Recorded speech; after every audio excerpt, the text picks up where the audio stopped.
Hello सभी साथियों को नमस्कार। एक बार फिर से आप सभी का स्वागत है आपके अपने कबीर एग्जाम के डिजिटल स्टडी प्लेटफॉर्म पर। मेरा नाम है संदीप कुमार। उम्मीद करूंगा कि सभी लोग अच्छे होंगे। आप सभी की इंफॉर्मेशन के लिए बता दूं, आज हम करने जा रहे हैं एग्रीकल्चर सुपरवाइजर भर्ती 2013 के कंप्लीट जो एग्जाम हुआ था उसका एनालिसिस करेंगे। देखेंगे कि किस प्रकार के क्वेश्चन आपके एग्जाम में पूछे जाते हैं। और जितने साथी जुड़े हैं क्लास को एक बार शेयर कर दीजिए। और आपके लिए एक बेहद खुशखबरी है, 1 तारीख को हम एक महा टेस्ट लॉन्च कर रहे हैं। शाम को 5 बजे 1 अगस्त को आपसे वो टेस्ट लिया जाएगा। इस टेस्ट में पहले, दूसरे और तीसरे नंबर पर आने वाले विद्यार्थियों को जो टेस्ट सीरीज है वो बिल्कुल निःशुल्क उपलब्ध करवाई जाएगी।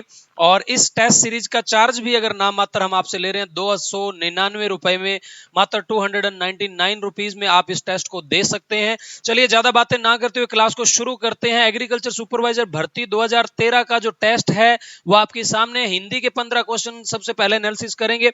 आपकी स्क्रीन पर पहला क्वेश्चन आप देख पा रहे हैं, हिंदी का सत्याग्रह शब्द का सही संधि विच्छेद है। अब सत्याग्रह शब्द के सही संधि विच्छेद की अगर अपने बात करते हैं तो सत्याग्रह शब्द का जो सही संधि विच्छेद है वो क्या होगा। वेरी वेरी इंपॉर्टेंट रहता है। सत्य प्लस आग्रह, सती प्लस आग्रह, सत्य प्लस आग्रह है, या फिर सत्य प्लस आग्रह। तो C option is the right. यहां पर जो सी 3 नंबर जवाब है वो बिल्कुल सही रहने वाला है। आगे बढ़ते हैं। आगे वाला क्वेश्चन है, संस्कार शब्द में निम्नलिखित में से कौन सा उपसर्ग है। देखिए संस्कार वाला जो शब्द है ना, ये कंटिन्यू 2 बार पूछा गया। एग्रीकल्चर सुपरवाइजर भर्ती 2013 में पूछा गया, उसके बाद में 5 साल बाद फिर उन्होंने इस क्वेश्चन को पूछा। 2018 में ये क्वेश्चन जो है वो आपसे पूछा गया। जनरली एग्रीकल्चर सुपरवाइजर भर्ती 2018 में भी संस्कार या संस्कृत से रिलेटेड शब्द आया था। तो सिंपली जो संस्कार संस्कृत ऐसे शब्द हो तो वहां पे कौन सा उपसर्ग लगता है सर? सम उपसर्ग लगता है। B is the right answer for you right now. आगे वाला क्वेश्चन है, निम्नलिखित शब्दों में से किस शब्द में द्वंद्व समास है। अब देखिए द्वंद्व समास की अगर अपने बात करते हैं तो द्वंद्व का मतलब क्या होता है? दोनों जो पद होते हैं वो एक समान होते हैं ना। दोनों पदों की अगर अपने बात करें, नवयुवक, चंद्रोदय, चतुर्भुज या धनुर्बाण। वेरी वेरी इंपॉर्टेंट रहेगा। जल्दी से आप अपनी परीक्षा को तैयारी में, मुझे पता आप जुटे हुए हैं, तो जितने साथी जुड़े हुए हैं जल्दी से बताइए कि क्या इसका सही जवाब रहने वाला है। ठीक है, तो इसके अंदर द्वंद्व समास के उदाहरण की बात करते हैं तो ये आपका 4 नंबर धनुष या धनुर प्लस बाण, यानी कि 4 नंबर वाला बिल्कुल सही हो जाएगा। इसमें दोनों पद प्रधान है, नव प्लस युवक, चंद्र प्लस उदय, चतुर प्लस भुज। तो ये जो है अदर समास के एग्जाम्पल्स रहते हैं। चलिए नेक्स्ट क्वेश्चन की तरफ बढ़ते हैं। नेक्स्ट क्वेश्चन है निर्जर निर्जर। ये भी क्वेश्चन 2013 में पूछे जाने के बाद में ये क्वेश्चन पूछा गया था 2018 में, और 2018 के अंदर भी ये क्वेश्चन सेम पूछा गया था। बहुत सारे बच्चों का गलत है, इवन ये क्वेश्चन मेरा भी गलत है। तो मैं ये कोशिश करूंगा कि ये क्वेश्चन आपका प्यारे विद्यार्थियों गलत ना हो। तो जल्दी से कमेंट करके बताइए कि इस क्वेश्चन का जवाब क्या रहने वाला है।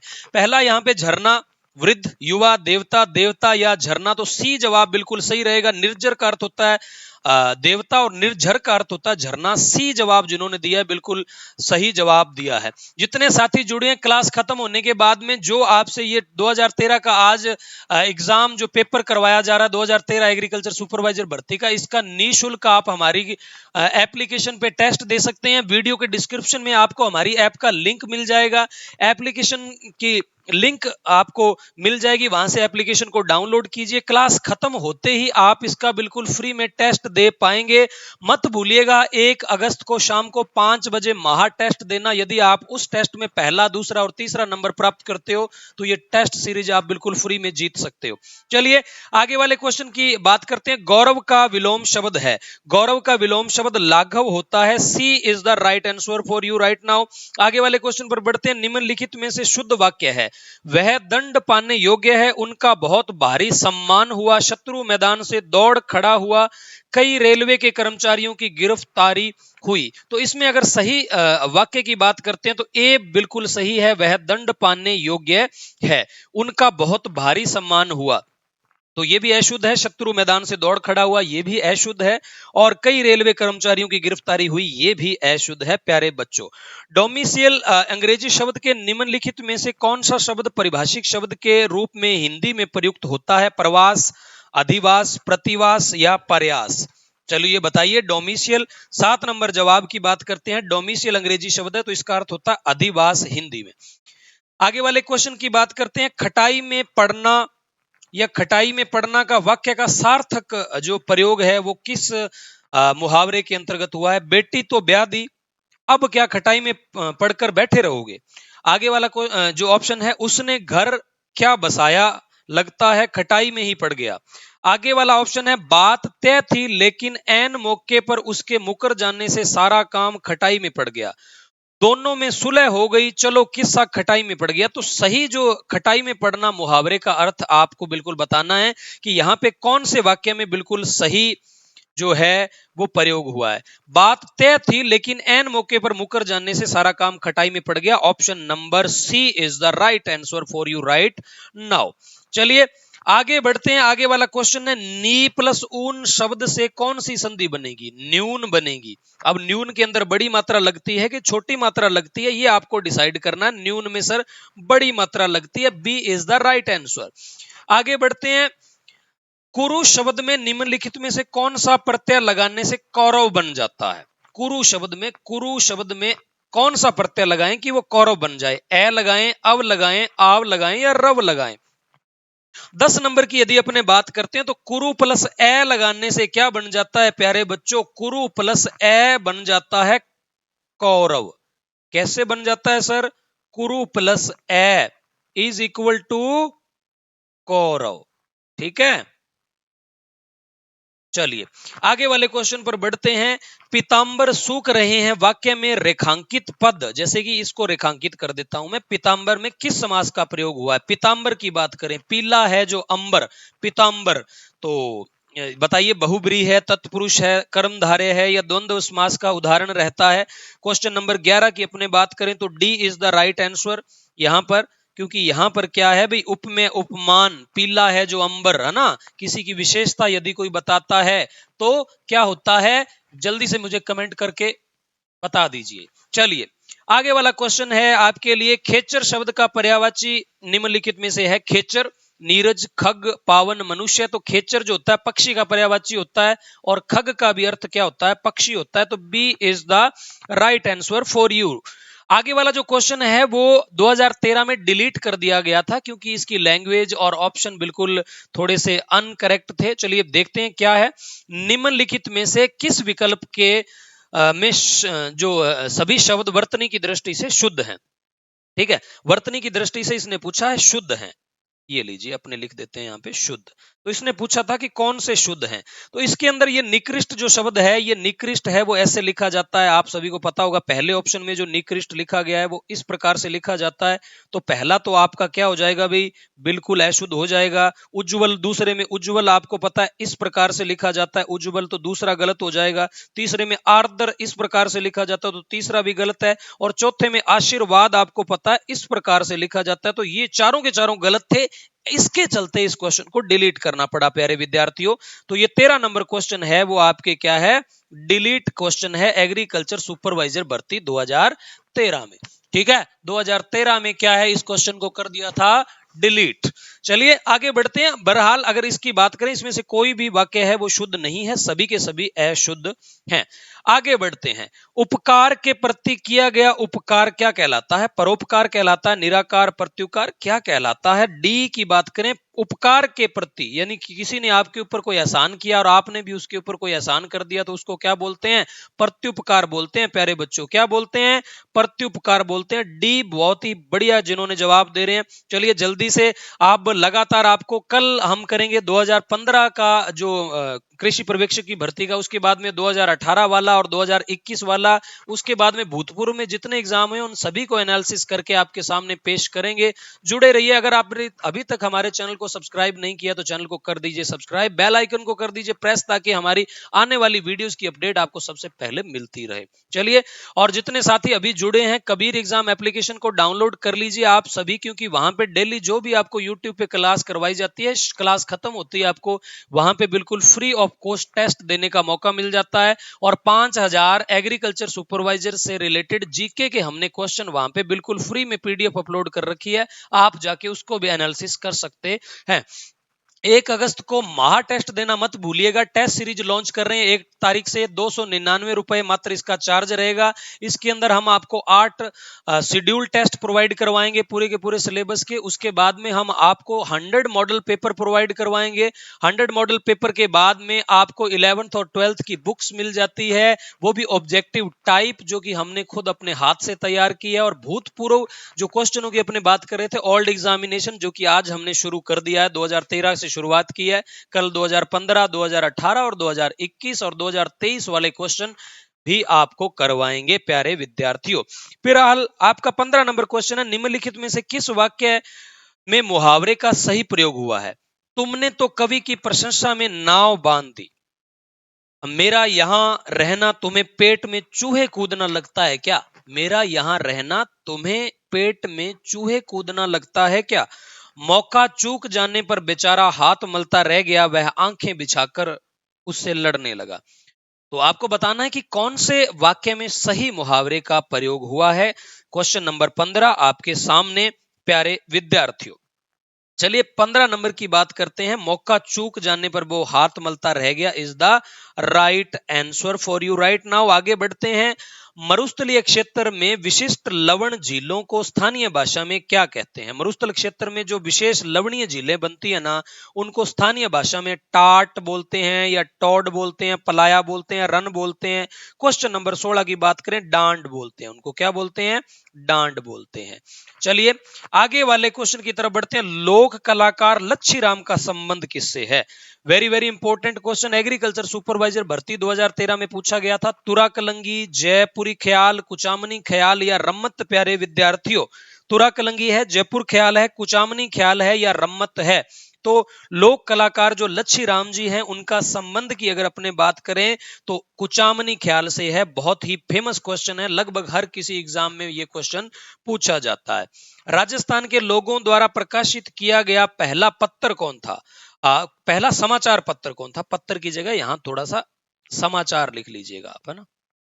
पहला समाचार पत्र था राजस्थान समाचार, राजस्थान केसरी, राजस्थान टाइम्स या देश हितैषी। क्वेश्चन नंबर 18 की बात करते हैं तो इसको भी किन्हीं विशेष कारणों के चलते डिलीट कर दिया गया था राजस्थान के लोगों द्वारा। वाई आई डोंट नो कि इस क्वेश्चन को डिलीट क्यों कर दिया गया था। ठीक है, बहरहाल इस क्वेश्चन को डिलीट कर दिया तो इसको हम कर देते हैं स्किप। आगे वाले क्वेश्चन पर बढ़ते हैं। वह भूमि जिसमें कुओं, नहरों, तालाबों और नदियों आदि साधनों के माध्यम से सिंचाई संभव होती है, वह कहलाती है। वह भूमि जिसमें कुओं, नहरों, तालाबों, नदियों आदि साधनों से सिंचाई होती है, उसको क्या कहते हैं? ठीक है, उसको क्या कहते हैं तो जल्दी से कमेंट करके बता दीजिए। गरुआड़ा भूमि कहते हैं, चाही भूमि कहते हैं, कांकड़ भूमि कहा जाता है, कनकूत भूमि कहा जाता है। तो जल्दी से कमेंट करके बताइए भाई क्या कहते हैं। वेरी वेरी इंपॉर्टेंट रहेगा। क्वेश्चन नंबर 19 की बात करें तो वहां पर उस भूमि को चाही भूमि के नाम से जाना जाता है प्यारे बच्चों। आगे वाला क्वेश्चन है, गणगौर का त्योहार है वो जनरली आप सभी को पता है कि पहले ही मास में मनाया जाता है। अगर देसी महीनों की बात करें तो देसी महीने आपको याद होने बहुत ज्यादा जरूरी है। यदि आप एग्रीकल्चर सुपरवाइजर बनना चाहते हैं, देसी महीने उंगलियों पर आपको याद होने चाहिए, जैसे कि चैत्र, वैशाख, ज्येष्ठ, आषाढ़, श्रावण, भाद्रपद, आश्विन, कार्तिक, मार्गशीर्ष, पौष, माघ, फाल्गुन। ये देसी महीने होते हैं। जनवरी फरवरी तो आपको याद ही होगा, एक बार फिर से रिपीट कर लीजिए। चैत्र, वैशाख, ज्येष्ठ, आषाढ़, श्रावण, भाद्रपद, आश्विन, कार्तिक, मार्गशीर्ष, पौष, माघ, फाल्गुन। तो इस प्रकार से आपको दिमाग की जो नसें हैं उनको चलाना है और पढ़ना है अच्छे तरीके से प्यारे विद्यार्थियों। गणगौर का जो पर्व है या त्योहार है वो चैत्र माह में मनाया जाता है। आगे बढ़ते हैं। खीमला माता का मंदिर आप सभी को पता है कहां पर है। खीमला माता, अगर राजस्थान की ज्योग्राफी में भी खीमला माता बसंतगढ़ सिरोही के शिलालेख से 682 से 685 ईसा पूर्व एक शिलालेख मिला था ना बसंतगढ़ सिरोही में, वहां में वर्तमान में खीमला माता का मंदिर है जो चावड़ के शासक बरमताल द्वारा बनाया गया था प्यारे विद्यार्थियों। तो बसंतगढ़ सिरोही यहाँ पे बिल्कुल सही हो जाएगा। ठीक है, खीमला माता का मंदिर की बात करें तो खीमला माता का मंदिर बसंतगढ़ सिरोही के जो 282 से 285 ईसा पूर्व एक शिलालेख प्राप्त हुआ था, वहां से खीमला माता का मंदिर है वो चावड़ के शासक बरमताल के टाइम का है। तो आगे वाली बात, आगे वाला क्वेश्चन है, चारों तरफ से बहुत बड़ी खाई से घिरा हुआ दुर्ग कहलाता है। चारों तरफ से अगर कोई खाई से घिरा हुआ दुर्ग है तो उसको क्या कहते हैं, उस दुर्ग की ऊपर अपने बात करते हैं। तो इस क्वेश्चन को भी क्या कर दिया गया था, डिलीट कर दिया था। तो अब आप मुझे बताइए कि चारों ओर से जो खाई से घिर जाता है वन, उसको क्या कहते हैं। 22 नंबर का जवाब मैं आपको सारे के क्वेश्चनों को बताने के बाद में लास्ट में बताऊंगा, ठीक है। हालांकि ये भी क्वेश्चन क्या है, डिलीट कर दिया था प्यारे बच्चों। क्यों कर दिया था उसका भी रीजन आपको बताएंगे। फिलहाल अपने क्वेश्चन पर चलते हैं। स्त्रियों के हाथ में एक आभूषण विशेष है, यानी कि लेडीज का इनमें से कौन सा आभूषण है जो वो हाथ में पहनती है। फोलरी है, बटन है, पिछेली है या तोड़ है। जल्दी से बताइए, लेडीज का ऐसा कौन सा आभूषण है जो हाथ में पहना जाता है। क्वेश्चन नंबर 23 का जवाब होगा पछेली। पछेली है प्यारे बच्चों, वो कहां पर पहना जाता है, लेडीज हाथ में पहनती है। आगे है जालिम सिंह की हवेली, है ना, जालिम, मेरा बल्लमा बड़ा जालिम, सुना होगा ना आपने ऐसा।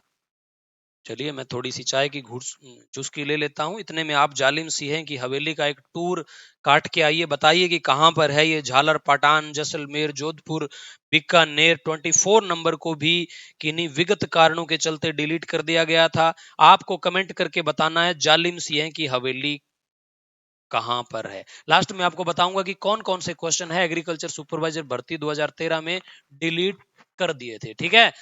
चलिए इसी प्रकार आप अपने जीवन में प्यार मोहब्बत बांटते रहें, आगे बढ़ते रहें, हंसते रहें, मुस्कुराते रहें। और इसी के साथ आपको एक विशेष छूट आज आज के लिए, कि आपको पता है कि हमारा एग्रीकल्चर सुपरवाइजर का कंप्लीट कोर्स चल रहा है। और इस कोर्स में आपको पता है हम मात्र नाम मात्र शुल्क आपसे ले रहे हैं, मात्र 799 रुपए में। यदि आज आप सुजाता प्रोमो कोड यूज करते हैं तो 299 रुपए की आपको छूट मिल जाती है। आपको generally SUJATA promo code use करना है। तो आज आज के लिए आप उस कोर्स को मात्र 500 रुपए में एक्सेस करते रहेंगे। चलिए, जालिम सिंह की हवेली वाला भी क्वेश्चन डिलीट था। आगे वाला क्वेश्चन है, बीजा और माला नामक उपजातियां किस जनजाति से संबंधित है। तो ये जो जनजाति है वो सांसी से संबंधित है। आगे वाले क्वेश्चन पर बढ़ते हैं। भूतानाड़ी राजस्थान में किस जिले में स्थित है। भूतानाड़ी राजस्थान में बीकानेर में है, बाड़मेर, जोधपुर, उदयपुर, कहां पर है। क्वेश्चन नंबर 26 का जवाब यहां पर रहेगा सी, जोधपुर में भूतानाड़ी स्थित है प्यारे बच्चों। आगे बढ़ते हैं। राजस्थान में सुनहरी क्रांति का संबंध किससे है। तो सुनहरी क्रांति का संबंध तो भाई आपको पता है बागवानी यानी कि हॉर्टिकल्चर से है। हॉर्टिकल्चर आपको पता है अपना सब्जेक्ट है, तो ये तो क्वेश्चन आपको पता ही होगा, हॉर्टिकल्चर से संबंधित है। मसाला उत्पादन से ब्राउन क्रांति या भूरी क्रांति थी। सरसों उत्पादन से कौन सी क्रांति थी भी, तिलहन क्रांति। और तिलहन क्रांति कौन सी, मत्स्य क्रांति की बात करें तो नीली क्रांति के नाम से भी जानी जाती है। चलिए, और तिलहन क्रांति जो है वो सरसों से संबंधित थी, तेल वाली फसलों से रिलेटेड थी। आगे बढ़ते हैं। आगे वाला क्वेश्चन है, अरावली प्रदेश का विस्तार राजस्थान के किस जिले में नहीं है। सिरोही में, उदयपुर, झालावाड़ या अजमेर में। यानी कि इनमें से कौन से क्षेत्र में जो अरावली है वो नहीं है। सिरोही में नहीं है, उदयपुर में, झालावाड़ में या अजमेर में। कमेंट करके बताइए कि कौन से क्षेत्र में जो है कौन से जिले में अरावली का विस्तार नहीं है। क्वेश्चन नंबर 28 जल्दी से बताइए। देखिए सी नंबर झालावाड़ की बात करते हैं तो झालावाड़ के अंदर बहुत कम या नाम मात्र अवशेष है, ज्यादा विस्तार अरावली का नहीं है, नाम मात्र या न के बराबर है। मारवाड़ परगना की विगत नामक ग्रंथ के रचनाकार सूर्यमल मिश्रण, ये मिश्रण नहीं है, सूर्यमल मिश्रण है प्यारे बच्चों। और मुणेत नैणसी, दयालदास या दुर्सा आडा। क्वेश्चन नंबर 29 की अपने बात करें तो बी यहां पर बिल्कुल सही रहेगा, मुनोत नैणसी, ठीक है। आगे वाले क्वेश्चन पर बढ़ते हैं। 30 नंबर जवाब है, राजस्थान निर्माण की प्रक्रिया में गठित मत्स्य संघ में सम्मिलित कौन सा है। ठीक है, राजस्थान का एकीकरण जब हुआ था ये 18 मार्च 1948 को हुआ था, मत्स्य संघ 18 मार्च 1948। तो उसके अंदर कौन सा जो जिला है वो इसके अंदर सम्मिलित की बात करें तो किया गया था, Shahpura, Dungarpur, Dholpur. Question number 30 number question की अगर अपने बात करते हैं तो जल्दी से कमेंट करके मुझे बताइए कि इसका उत्तर क्या रहेगा। ठीक है, सम्मिलित था, यहां पे आपको बताना कि कौन सा जिला सम्मिलित था या है। शाहपुरा, डूंगरपुर, धौलपुर या जैसलमेर। जल्दी से कमेंट करके बताइए क्या जवाब यहां पे आपका सही रहने वाला है। तो धौलपुर आपको पता है ABCD है ना, पहले में तो अलवर, भरतपुर, करौली और धौलपुर। तो ये चार जो जिले हैं वो आपको पता ही है धौलपुर। तो ये चारों जिलों अलवर, भरतपुर, करौली और धौलपुर को पहले चरण में मिलाया गया। आगे वाला क्वेश्चन है सीताबाड़ी। ये सीताबाड़ी वाला ना उड़न गिलहरी के लिए जाना जाता है। 2013 में पूछा गया, दूसरा घुमाकर उसने पूछ लिया था उड़न गिलहरी। तो ये क्वेश्चन पूछा गया है। सीताबाड़ी का मेला पूछा है बहरहाल यहाँ पे। तो उड़न गिलहरी या सीताबाड़ी का मेला, जो उड़न गिलहरी कौन से अभ्यारण्य में? सीताबाड़ी अभ्यारण्य है। और ये सीताबाड़ी अभ्यारण्य है कहां पर प्यारे बच्चों? क्वेश्चन नंबर 32 को डिलीट कर दिया था। सीताबाड़ी का मेला 12 में बढ़ता है, ठीक है। और उड़न गिलहरी है वो सीताबाड़ी अभ्यारण्य में पाई जाती है। कौन सी भाई? उड़न गिलहरी। उड़न गिलहरी की बात करते हैं तो ये भी कहां पाई जाती है भाई? सीताबाड़ी अभ्यारण्य। सीताबाड़ी अभ्यारण्य में पाई जाती है। सीताबाड़ी अभ्यारण्य में पाई जाती है। और सीताबाड़ी अभ्यारण्य कहाँ है सर? ये 12 में है। तो 12 ऑप्शन में नहीं था। इन कारणों के चलते ये भी क्वेश्चन एग्रीकल्चर सुपरवाइजर भर्ती 2013 में डिलीट कर दिया था, है ना। पूरा का पूरा एनालिसिस, पूरा का पूरा शल्य क्रिया चीर फाड़ करके आपको दिखाएंगे कि क्या क्वेश्चन आया था, कैसे क्वेश्चन पूछे जा सकते हैं और कैसे क्वेश्चन आपसे अभी आगे पूछे जाएंगे। आगे वाला क्वेश्चन है, निम्नलिखित में से किस राजस्थान बोली को ग्रियर्सन ने बिल्ली बोली कहा है? क्वेश्चन नंबर 31 की अगर अपने बात करते हैं, 31 नंबर क्वेश्चन को बिल्ली बोली कहा है, क्योंकि इन्होंने सबसे पहले ये एग्रीकल्चर सुपरवाइजर 2013 में पूछा गया, फिर 2018 में 5 साल बाद उन्होंने फिर इस क्वेश्चन को उठाया। और जॉन अब्राहम ग्रियर्सन का जो क्वेश्चन है कि राजस्थानी बोली को सबसे पहले वैज्ञानिक आधार पर किसने बांटा था, तो इन्होंने ही बांटा था। ये महानुभव थे, इसीलिए हमें आज राजस्थान की बोलियां पढ़नी पड़ रही है। अगर ये नहीं होते तो हमें बोलियां नहीं पढ़ने की जरूरत थी। तो अब आप इनका शुक्र मनाएंगे या क्या करेंगे वो आपके ऊपर डिपेंड करता है। चलिए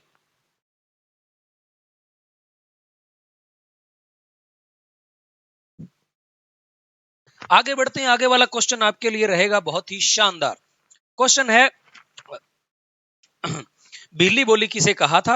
बहरहाल इस क्वेश्चन की बात करते हैं। 31 नंबर क्वेश्चन सी। तो वागड़ी जो बोली है, वागड़ी बोली को उन्होंने कहा था भीली बोली।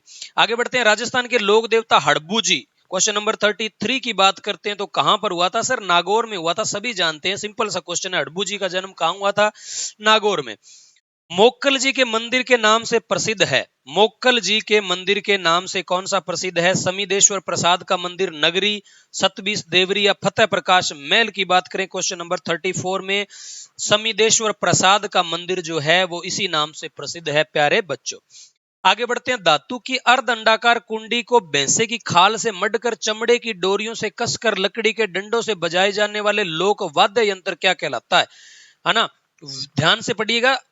धातु की अर्ध अंडाकार कुंडी को भैंसे की खाल में मढ़कर चमड़े की डोरियों से कसकर लकड़ी के डंडों से बजाया जाने वाला लोक वाद्य नौबत, अलगोजा, भपंग, मोरचंग क्या कहलाता है? क्वेश्चन नंबर 35 की बात करें तो नौबत। आगे बढ़ते हैं। देखिए मैं थोड़ा सा स्पीड से करवा रहा हूं, कहीं आप बोर तो नहीं हो रहे, इसीलिए बीच में कुछ आपको चुटकुले वगैरह क्या सुनाए, एग्जाम की तारीख नजदीक आ गई है। चलिए आगे बढ़ते हैं। विवाह निश्चित होने पर लड़के वालों की तरफ से, ये बहुत जरूरी प्रश्न है लड़के और लड़कियों के लिए जो भी विवाह के इच्छुक है।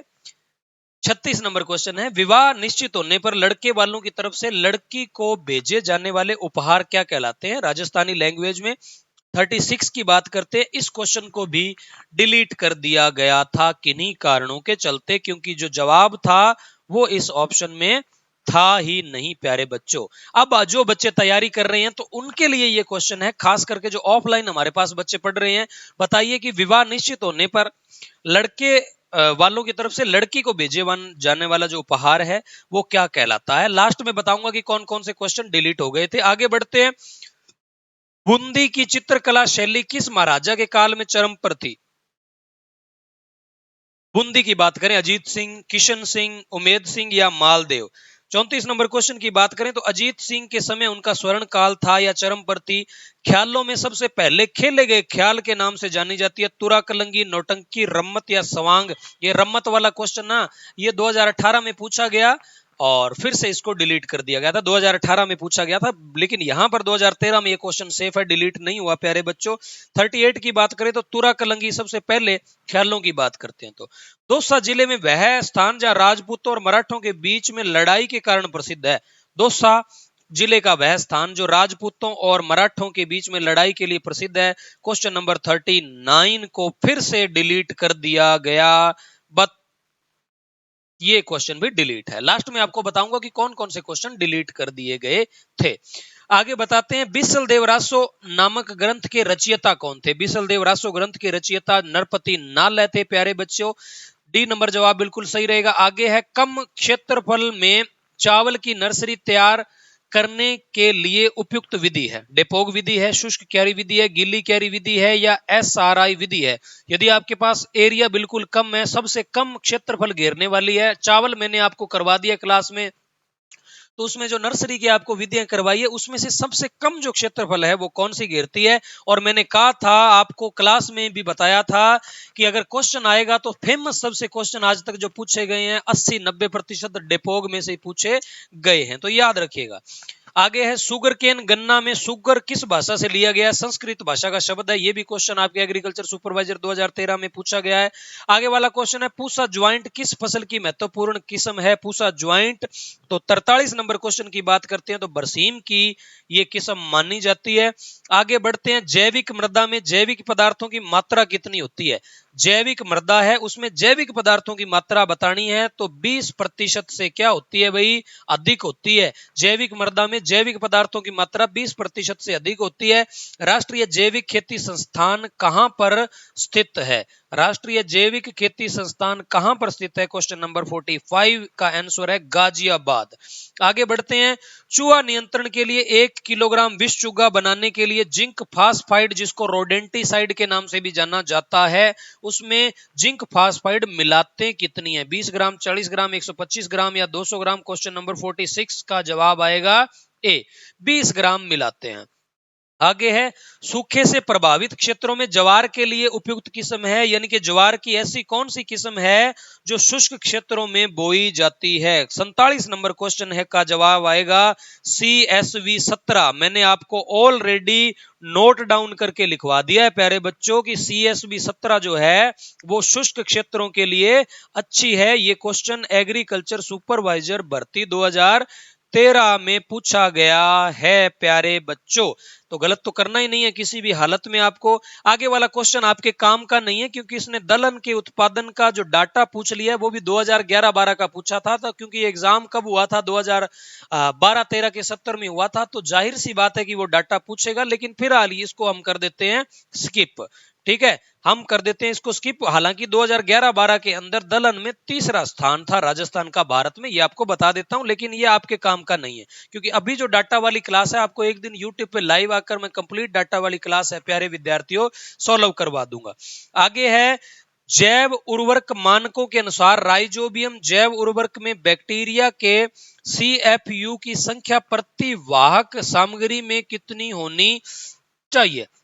सबसे पहले तो इस क्वेश्चन की लैंग्वेज इतनी डिफिकल्ट है कि आप 3-4 बार पढ़ोगे तो आपको समझ में आएगी। मैं आपको जल्दी जल्दी इनके आंसर बता रहा हूं, यदि आपको समझ में नहीं आई तो वीडियो को स्किप करके या पीछे करके आप इसको देख सकते हो, स्क्रीनशॉट आप इसका ले सकते हो। जैव उर्वरक मानकों के अनुसार राइजोबियम जैव उर्वरक में बैक्टीरिया के CFU की संख्या प्रति वाहक जो सामग्री में कितनी होनी चाहिए? तो इसका जवाब 49 नंबर क्वेश्चन का बिल्कुल सही रहेगा, सी इज द राइट आंसर। सी जवाब बिल्कुल सही रहेगा। आगे बढ़ते हैं, नासी जीवों द्वारा होने वाले सकल फसल नुकसान में सबसे ज्यादा होता है? नासी जीवों द्वारा होने वाले सकल फसल नुकसान में सबसे ज्यादा नुकसान किससे होता है? कीटों द्वारा, पादप रोगों द्वारा या खरपतवारों द्वारा? क्वेश्चन नंबर 50 की बात करें तो सबसे ज्यादा 30 से 35% नुकसान है वो खरपतवारों द्वारा हो जाता है। आगे बात करते हैं, चने की उत्पत्ति स्थल दक्षिण पश्चिम एशिया से मानी जाती है, गेहूं की भी यहीं से मानी जाती है, और यहां पर आपके चने की तो यहीं से मानी जाती है, सरसों की भी यहीं से मानी जाती है। आगे बढ़ते हैं, आगे वाला क्वेश्चन है, सामान्यतः माइक्रो जल ग्रहण का क्षेत्रफल होता है? सामान्यतः माइक्रो जल ग्रहण का क्षेत्रफल कितना होता है? 50,000 हेक्टेयर, 10,000 से 50,000, 1,000 से 10,000 या 100 से 1,000? तो 52 नंबर क्वेश्चन की अगर अपने बात करें, D is the right answer, 100 से 1,000 हेक्टेयर बिल्कुल सही रहेगा।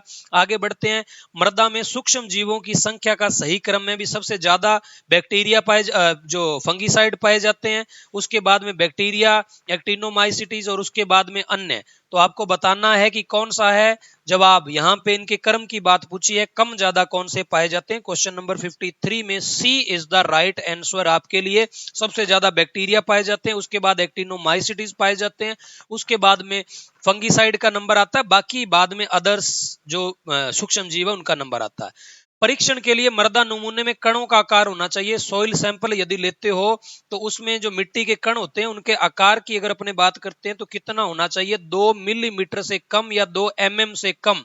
यहाँ पे सीधी सी बात लिख देता हूं, 2 mm से कम होना चाहिए। जितने साथी इस वक्त इस पेपर को देख रहे हैं, यदि आप इसकी ये पूरी की पूरी पीडीएफ को बिल्कुल फ्री में लेना चाहते हो तो वीडियो के डिस्क्रिप्शन में हमारी ऐप का लिंक है, वहां से जाके एप्लीकेशन को डाउनलोड कर लीजिए।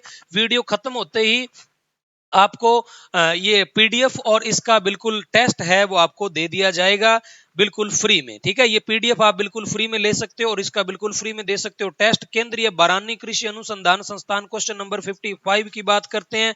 केंद्रीय बारानी कृषि अनुसंधान संस्थान कहां पर है? क्वेश्चन नंबर 55 की अगर अपने बात करते हैं तो क्वेश्चन नंबर 55 पहला है सोलापुर, दूसरा कालाहांडी हैदराबाद या बारामती। क्वेश्चन नंबर 55 जल्दी से कमेंट बताइए कहां पर है। भी केंद्रीय बारानी अनुसंधान संस्थान हैदराबाद में है। कपास के बॉलवर्म नियंत्रण के लिए फेरोमेन प्रपंच बीज अंकुरण के कितने दिन बाद प्रयोग में लेना चाहिए? फेरोमेन ट्रैप होती है उसको 75 दिन बाद, 21 दिन बाद, 55 दिन बाद या 90 दिन बाद। मैं स्पीड से पढ़ा रहा हूं ताकि आपको 2 गुना करने की जरूरत ना पड़े, है ना। काफी स्पीड से पढ़ा रहा हूं, 40 क्वेश्चन आपके रह गए हैं जो आपको सॉल्यूशन करवा देंगे जल्दी से। चलिए, पूरा का पूरा आपको जो एग्रीकल्चर सुपरवाइजर भर्ती 2013 का जो एग्जाम है वो सॉल्यूशन मैं करवा रहा हूं। कल अपने 2015, परसों 2018 और इसी प्रकार से 2021 चार जो एग्जाम हुए चारों की आपको बिल्कुल फ्री में पीडीएफ आपको मिल जाएगी। चलिए, 56 नंबर क्वेश्चन की अगर अपने बात करते हैं, वेरी वेरी इंपॉर्टेंट रहेगा, 21 दिन बाद करते हैं। आगे वाला क्वेश्चन है 1 किलो सोयाबीन से कितना सोया दूध निकाला जा सकता है, प्राप्त किया जा सकता है? तो 6 से लेकर 8 किलोग्राम प्राप्त किया जा सकता है। वर्ष 2011-12 में फिर से उन्होंने तिलहन का राजस्थान में स्थान पूछा है, स्किप कर दीजिए, क्वेश्चन आपके काम का नहीं है। फिलहाल अगर इसकी बात करें तो 2011-12 के अंदर जो आपके क्वेश्चन नंबर 58 की बात करते हैं तो दूसरा स्थान था, इसको सी लिख लीजिए और ये है डी। बहरहाल ये 2011 वाला डाटा आपके काम का नहीं है। कृषि सस्य जलवायु क्षेत्र में पौध वृद्धि काल में उपयुक्त गणना के लिए वर्षा तथा अधिकतम वाष्पोत्सर्जन पीईटी के अलावा अन्य कारक कौन सा है? कृषि सस्य जलवायु क्षेत्र में पौधे की वृद्धि काल में अगर हमें उसकी गणना करनी है तो वर्षा तथा अधिक वाष्पोत्सर्जन के अदर इफेक्ट को अपने मानते हैं तो वो कौन सा है? मृदा में नमी भंडारण जो है वो सबसे इंपॉर्टेंट रहता है। इनके अलावा आगे वाला क्वेश्चन है, मृदा में केशिकीय जल किस वायु दाब पर होता है? केशिकीय जो जल होता है, सॉइल साइंस का आपके जनरली इस क्वेश्चन को पूछा गया। क्वेश्चन नंबर 60 का यहाँ पे आंसर रहेगा आपके डी। ठीक है, 15 से लेकर 31 एटमॉस्फेयर या एटीएम बोलते हैं, 15 से लेकर 31 एटीएम दाब जो होता है वो केशिकीय जल संग्रहित होता है इस दाब पर। आगे वाला क्वेश्चन है, आम की बीज रहित किस्म आप सभी को पता है, सिंधु किस्म जो है बीज रहित है, जिसकी वजन आभासी गुठली होती है। जिसका वजन कितना होता है आभासी गुठली का? आभासी गुठली का वजन होता है 6 ग्राम होता है प्यारे विद्यार्थियों।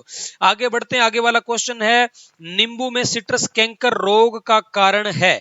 नींबू में सिट्रस कैंकर रोग का कारण है, जल्दी से कमेंट करके बताइए। जेंथोमोनास सिट्राई जीवाणु जो है वो इसका सही जवाब रहेगा। आगे है, फल मक्खी किसका मुख्य हानिकारक कीट है? तो फल मक्खी निम्न में से बात करते हैं तो बेर का सबसे प्रमुख कीट माना जाता है। फल मक्खी बेर का सबसे प्रमुख कीट है प्यारे विद्यार्थियों, फल मक्खी। Question number 63। आगे बढ़ते हैं, क्वेश्चन नंबर 64 नंबर है, अनार में फरवरी मार्च में जो पुष्पन होता है उसको क्या कहते हैं? अनार के अंदर बहार आती है ना, बहारो फूल बरसाओ मेरा महबूब आया है ना। अनार में फरवरी मार्च में जनरली फूल आने को क्या कहते हैं? जो बहार कहते हैं। तो आप बताइए कि अनार में जो फरवरी मार्च में पुष्पन होता है उसे क्या बोला जाता है, कौन सी बहार के रूप में जाना जाता है? क्वेश्चन नंबर 64 का यहाँ पे जवाब रहेगा अम्बे बहार। आगे बढ़ते हैं, बागवानी के समग्र विकास के लिए राष्ट्रीय बागवानी मिशन, जिसको NHM नेशनल हॉर्टिकल्चर मिशन 2005-6 में शुरू हुआ था। ए जवाब बिल्कुल सही रहेगा 65 नंबर क्वेश्चन का। आगे बढ़ते हैं प्यारे बच्चों, कैंडी में शक्कर की मात्रा कितनी होती है या कैंडी में चीनी कितनी मिलाते हैं? क्वेश्चन नंबर 66 एग्रीकल्चर सुपरवाइजर भर्ती 2013 में पूछा जा चुका है। 75% कैंडी में चीनी मिलाई जाती है। आगे हिसार ललित, आप सभी को पता होगा हिसार ललित टमाटर मिर्च बैंगन खीरा किसकी किस्म है? तो सर ये हिसार ललित है, वो टमाटर की किस्म है। आगे राजस्थान में अनार का सेंटर ऑफ एक्सीलेंस डिंडोल में है। उदयपुर कोटा झालावाड़ कहां पर है? तो डिंडोल बस्सी जयपुर में है। आगे गाजर की एशियाई किस्मों में अधिक पाया जाता है एंथोसाइनिन, क्वेसरटीन, लाइकोपीन या फिर क्या पाया जाता है? एशियन किस्मों की बात करते हैं तो जनरली एंथोसाइनिन जो है ज्यादा पाया जाता है। एशिया वाली किस्में है वो यूरोपियन किस्मों से अधिक लाल होती है। कहने का भावार्थ यहां पर है इसका। पूसा यमदागिनी तो गाजर की किस्म है, ये आपको पता ही है, गाजर की किस्म है पूसा यमदागिनी। 70 नंबर क्वेश्चन की अगर अपने बात करते हैं तो आगे बढ़ते हैं। अवले यानी कि जेली में कुल घुलनशील ठोस कितना होता है? जेली के अंदर ठोस की बात करते हैं तो जेली में जो ठोस होता है वो 65% होता है। आगे बढ़ते हैं। लौकी में नर फूलों के अधिक उद्भव का कारण है। लौकी के अंदर जो नर फूल होते हैं वो ज्यादा अगर आपको प्राप्त हो रहे हैं तो उसका रीजन क्या हो सकता है? 72 में अधिक तापमान और अधिक नाइट्रोजन है वो मादा फूलों को बढ़ावा नर फूलों को बढ़ावा देता है। ठीक है, आगे बढ़ते हैं। पौधशाला में मिट्टी शोधन के लिए सबसे उपयोगी रसायन है, मैंने आपको बता दिया था। ये जो पौधशाला होती है ना, नर्सरी का सबसे भयंकर रोग होता है, कौन सा होता है सर? आर्द्र गलन। आर्द्र गलन के लिए फार्मेल्डिहाइड द्वारा हम ड्रेंचिंग करते हैं ना, मृदा की ड्रेंचिंग, तो सबसे बढ़िया है ये फार्मेल्डिहाइड रहती है। आगे है इनमें से वी जातीय छांटना है। केसर, फजली, दशहरी, ये तो तीनों आम की किस्म है प्यारे बच्चों। और हलावी है, ये किसकी है? खजूर की, तो ये अलग हो गई ना, तो डी बिल्कुल सही रहेगा। आगे बढ़ते हैं। आम की किस किस्म में उत्तक्षय विकृति अधिक पाई जाती है? अल्फांसो के अंदर जो है स्पंजी उत्तक्षय की समस्या ज्यादा पाई जाती है, बी बिल्कुल सही रहेगा। आगे बढ़ते हैं। आगे वाला क्वेश्चन आपका क्या कह रहा है? आगे वाला क्वेश्चन आपका कह रहा है, चलिए आगे वाला को एक सेकंड। फल वृक्षों को लगाने के लिए षटभुजाकार विधि में वर्गाकार की अपेक्षा कितने प्रतिशत पौधे अधिक लगाए जा सकते हैं? कितने प्रतिशत अधिक लगाए जा सकते हैं? तो सी जवाब बिल्कुल सही रहेगा। यहां पर कितने अधिक लगाए जा सकते हैं? सी को मैं यहां पर थोड़ा येलो कर देता हूं, तो सी जवाब बिल्कुल सही रहेगा यहां पर प्यारे विद्यार्थियों। ठीक है, चलिए आगे वाले क्वेश्चन पर बढ़ते हैं। आगे वाला क्वेश्चन है आपका, खजूर की देरी से पकने वाली किस्म का नाम है? मेडजूल जो है वो खजूर की देरी से पकने वाली किस्म है। कौन सी सर? मेडजूल। आगे बढ़ते हैं। फूल गोभी की भूरी गलन व्याधि, फूल गोभी की भूरी गलन व्याधि या जो इसको ब्राउनिंग भी बोल सकते हैं, वो किसके कारण होता है प्यारे विद्यार्थियों? फूल गोभी में जो भूरी गलन होती है वो किसके द्वारा होती है? जनरली आपको बताना है किसके द्वारा होती है। कैल्शियम, मैग्नीशियम, बोरोन, तो सभी के ब्राउनिंग हो रहा है तो बोरोन की कमी से होगा। 78 नंबर क्वेश्चन की बात करते हैं तो बोरोन। आगे है नेशनल हॉर्टिकल्चर बोर्ड एनएचबी, ये कहां पर है? अभी एनएचबी की बात करते हैं, करनाल हरियाणा में है क्या? 79 नंबर क्वेश्चन की बात करते हैं तो सर ये एनएचबी गुड़गांव में है, गुड़गांव में। ठीक है, आगे बढ़ते हैं। 80 नंबर क्वेश्चन की बात करते हैं। राजस्थान में सनाए या सोनामुखी की खेती जो है मेनली जोधपुर में होती है। आपको औषधीय पादपों में अच्छे तरीके से लिखवा दिया है मैंने। बकरे के मांस को क्या कहते हैं? क्वेश्चन नंबर 81 की बात करते हैं तो बकरे के मांस को बता दीजिए भी क्या बोलते हैं? बीफ किसको बोलते हैं? चिकन किसको बोलते हैं? आप सभी को पता है चिकन तो सर मुर्गा या मुर्गी के मांस को, पोर्क सुअर के मांस को, मटन है वो भेड़ के मांस को, और बीफ है वो गाय के मांस को बोलते हैं। कमेंट करके बताइएगा कि बकरी के मांस को क्या बोलते हैं। ठीक है, कमेंट करके मुझे बता दीजिएगा कि बकरी के मांस को क्या बोला जाता है। वेरी वेरी इंपॉर्टेंट रहेगा आपके लिए कि बकरी के मांस को क्या कहते हैं, कमेंट करके बता दीजिएगा। बहरहाल किन्हीं कारणों के चलते, कारण आपके सामने स्पष्ट है कि इन कारणों के चलते इस क्वेश्चन को भी डिलीट कर दिया गया था, क्योंकि बकरी के मांस का ऑप्शन में नहीं था। लास्ट में फिर से आपको बताऊंगा कि कौन कौन से क्वेश्चन डिलीट कर दिए गए हैं। टैटूइंग क्या है? एक तरीका है पशुओं को पहचानने का। क्वेश्चन नंबर 82 बिल्कुल सीधी सी बात है, पशुओं को पहचानने का तरीका है, हम दाग वगैरह लगा देते हैं पशुओं को, या फिर उनके ऊपर कोई पर्टिकुलर उनके कान में कुछ एक टैग लगा देते हैं, वो टैटूइंग के ही प्रकार हैं। दोहरे उद्देश्य वाली गाय की बात करते हैं, यानी कि द्विप्रयोजनीय गाय का उसने पूछा है, जो दूध भी दे सकती है और वजन भी ढो सकती है, ऐसी गाय का आपको बताना है कौन सी है। 83 की बात करें थार पार्कर है, उसके बैल भी अच्छे वजन ढो लेते हैं, गाय भी ठीक ठाक दूध दे देती है, राजस्थान के अंदर विपरीत परिस्थितियों में अच्छा उत्पादन देती है थार पार्कर। भैंस की सुरती का जो उद्गम स्थल है, क्वेश्चन नंबर 84 की बात करें, गुजरात से माना जाता है, काठियावाड़ गुजरात। आगे बढ़ते हैं, निम्नलिखित में से कौन सा विषाणु जनित रोग नहीं है? चेचक, अतिसार, रानीखेत, निमोनिया, इनमें से कौन सा जो रोग है वो विषाणु द्वारा नहीं होता? क्वेश्चन नंबर 85 को भी डिलीट कर दिया था, डिलीट। इनमें से कौन सा विषाणु द्वारा नहीं होता? तो सारे के सारे रोग ही हैं वो विषाणु द्वारा ही होते हैं, तो इस क्वेश्चन को भी डिलीट कर दिया था। आगे रानीखेत संबंधित है, तो रानीखेत कुक्कुट से संबंधित है, ये आपके किसमें? मेनली मुर्गियों में होता है। आगे बढ़ते हैं, आगे वाला क्वेश्चन आपकी स्क्रीन पर दिख रहा होगा आपको, वेरी वेरी इंपॉर्टेंट क्वेश्चन आपके लिए। थोड़ा सा टेक्निकल इशू,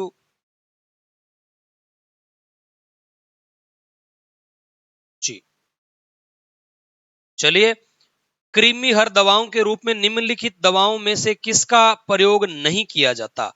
कृमि हर यानी कि कृमियों को मारने के लिए इनमें से कौन सी दवाई है जो कृमियों को मारने के काम में नहीं ली जाती? सीधी सी बात वो पूछना चाहता है। तो पोटेशियम पर मैग्नेट है, वो कृमियों को मारने के लिए नहीं ली जाती है, घाव को साफ करने के लिए। आपको पता है ना, लाल दवा पोटेशियम पर मैग्नेट KMNO4 की बात कर रहे हैं। आगे बढ़ते हैं, सवाई चाल के लिए साहिवाल मशहूर है, जर्सी है, या कौन से बैल हैं वो सवाई चाल के लिए जाने जाते हैं? तो नागौरी है, वो सवाई चाल के लिए जाने जाते हैं। आगे बढ़ते हैं, 89 नंबर, मादा पशुओं को गर्भ धारण का उत्तम समय है।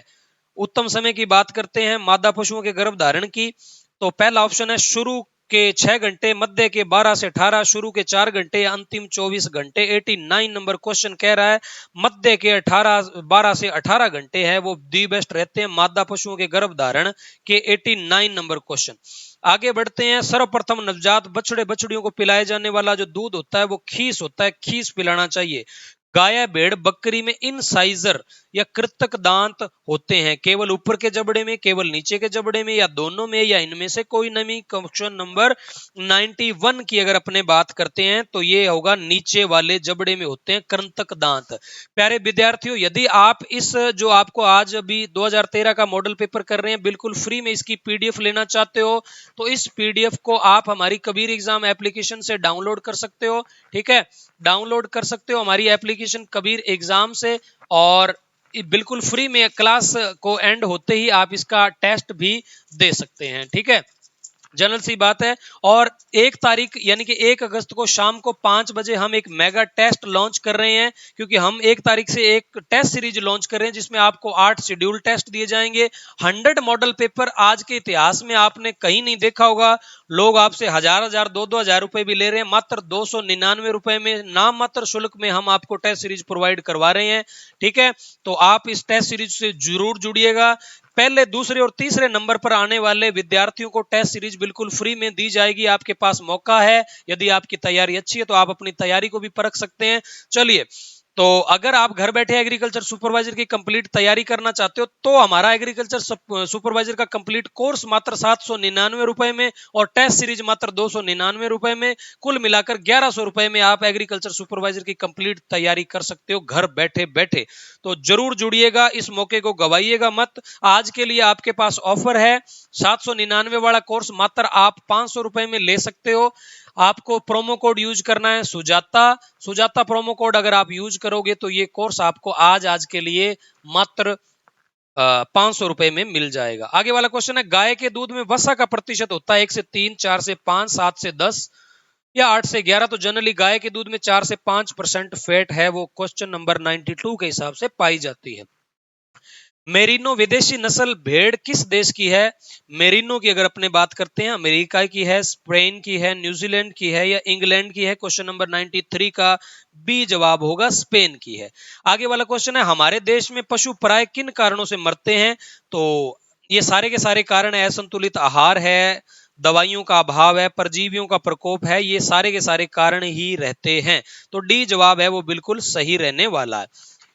आगे है, ट्रोकोर कैनुला किस रोग से संबंधित है? जहरबाद, गलघोटू, जोसिन बीमारी, टेम्पेटाइनिस या आफरा? ट्रोकोर कैनुला जो है वो किस रोग से संबंधित है? क्वेश्चन नंबर 95 की बात करते हैं तो ये आफरे से संबंधित है। और आगे वाला क्वेश्चन है टिम्पेनाइटिस आफरा एक रोग है। आफरा जीवाणु, विषाणु, फफूंद या आहार जनित रोग है। आफरा क्यों होता है भाई? जब डांगर जो जो आपके पशु होते हैं ना, दड़ी पक्का खा लेते हैं तो, और उनको पचता नहीं। कई बार आपके भी ऐसा हो जाता है, जब कोई स्वादिष्ट चीज आपको दिखती है तो आप लिगतपने करने लग जाते हो ना, लिगते हो जाते हो बिल्कुल, और उसको बहुत ज्यादा मात्रा में खा लेते हो, तो उससे भी क्या है, आफरा हो जाता है ना। कुक्कुट पॉक्स या फाउल पॉक्स जनित की बात करते हैं। फफूंद जनित, विषाणु जनित या जीवाणु जनित या प्रोटोजोआ जनित, किसके जनित ये रोग है? कुक्कुट पॉक्स या फाउल पॉक्स जिसको बोलते हैं। क्वेश्चन नंबर 97 की बात करते हैं तो क्वेश्चन नंबर 97 में आएगा बी। ठीक है, चलिए आगे बढ़ते हैं। 98 नंबर, कौन सी भैंस के सींग के छोटे जलेबी आकार के मुड़े होते हैं? 98 नंबर क्वेश्चन की बात करते हैं तो इसका भी जवाब क्या होगा? सी, मुर्रा की विशेषता है जलेबी आकार के सींग। आगे वाला क्वेश्चन है आपका, पशुओं के आंतरिक परजीवी को मारने के लिए कृमि नाशक दवा पिलानी चाहिए वर्ष में 1 बार, 2 बार या प्रत्येक माह है, या 1 वर्ष में 2 बार? तो जल्दी से बताइए कि कृमि नाशकों के लिए वर्ष में 2 बार आपको दवाई जो है वो पिलानी चाहिए। दुग्ध दोहने की सबसे अच्छी विधि है, आज का आपका लास्ट क्वेश्चन है, दुग्ध दोहने की सबसे अच्छी विधि जो है वो पूर्ण हस्त विधि है, अंगूठा या चुटकी नहीं है। ए नंबर जवाब बिल्कुल सही रहेगा। अब इनका एनालिसिस कर लेते हैं, पूरी की पूरी ये आपके साथ आपको मिल जाएगी आंसर की, इसमें आप नोट डाउन कर लीजिएगा। एक तो 13 नंबर क्वेश्चन, एक 22 number question, 32 number question, 36 number question, 39 number question और 18 नंबर क्वेश्चन, और उसके बाद में आपका 81 नंबर क्वेश्चन और 85 नंबर क्वेश्चन। और ये सारे के सारे क्वेश्चन है प्यारे बच्चों, वो किन्हीं कारणों से चलते या लैंग्वेज के चलते ये डिलीट कर दिए गए थे। तो ये पूरी की पूरी जो पीडीएफ है आपको अभी फ्री में मिल जाएगी, क्लास खत्म होते ही डाउनलोड कर लीजिए कबीर एग्जाम ऐप, वीडियो के डिस्क्रिप्शन में आपको लिंक मिल जाएगी। नहीं तो ये आपको स्क्रीन पे मेरा नंबर शो हो रहा है 9799780187। कोई समस्या आपको आ रही है, हाँ कोई समस्या अगर आपको आ रही है तो आप मेरे को कॉल कर सकते हैं डायरेक्ट, और आपकी समस्या का समाधान होगा। 1 तारीख को आप मेगा टेस्ट सीरीज देना मत भूलिएगा। 1 तारीख को शाम को 5 बजे हम एक बहुत ही अच्छा स्टैंडर्ड लेवल का एग्रीकल्चर सुपरवाइजर का टेस्ट लेंगे, और उस टेस्ट में पहले, दूसरे, तीसरे नंबर पर आने वाले विद्यार्थियों को बिल्कुल फ्री में टेस्ट सीरीज दी जाएगी। इसी के साथ कल मिलते हैं इसी जोश, जुनून और जज्बे के साथ। वीडियो आपको कैसी लगी कमेंट करके जरूर बताइएगा, और हम आपके लिए क्या क्या चीजें प्रोवाइड कराएं वो भी कमेंट करके बताइएगा। मिलेंगे कल शाम को इसी उत्साह और एनर्जी के साथ, तब तक के लिए सभी को प्यार भरा नमस्कार, धन्यवाद और जय राम जी की।